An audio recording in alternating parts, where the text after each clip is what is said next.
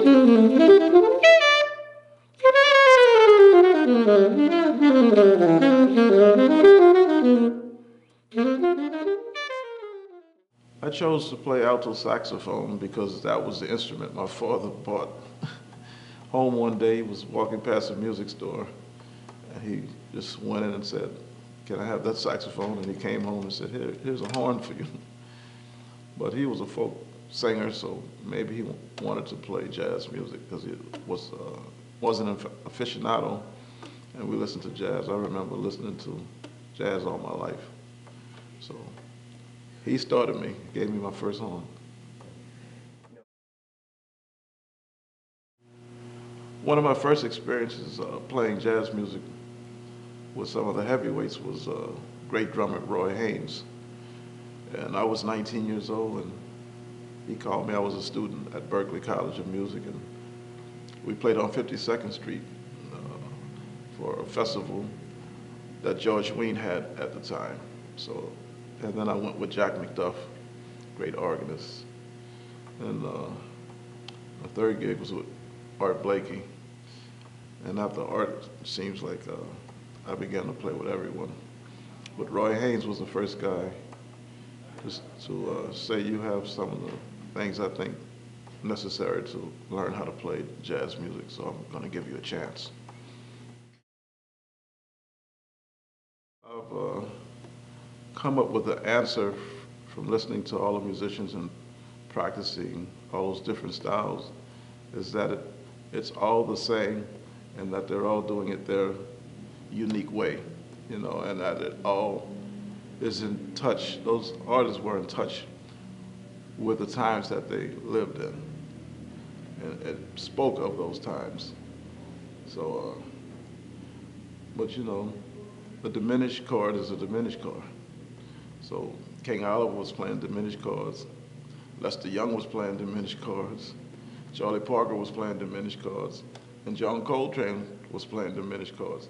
They just all approached them from a different time and what was relevant. John Coltrane was in the 60s. So it sort of feels like it was a tumultuous time.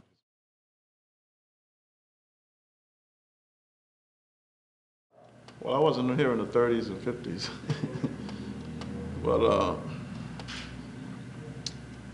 I mean, historically, I wasn't there, so I can't really be a definitive answer on that matter. But it seems like some musicians weren't didn't like New Orleans musicians when they started innovating, especially the bebop musicians.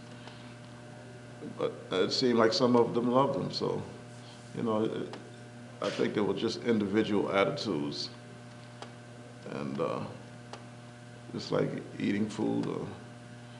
Some people don't like certain things, and some people like it.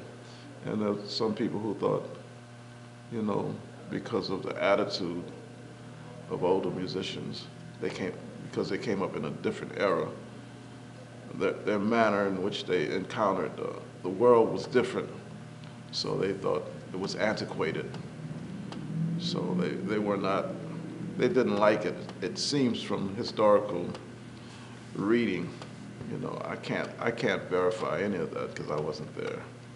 So I always say you got to ask the guys who were there what happened. I could tell you that I can hear where Johnny Hodges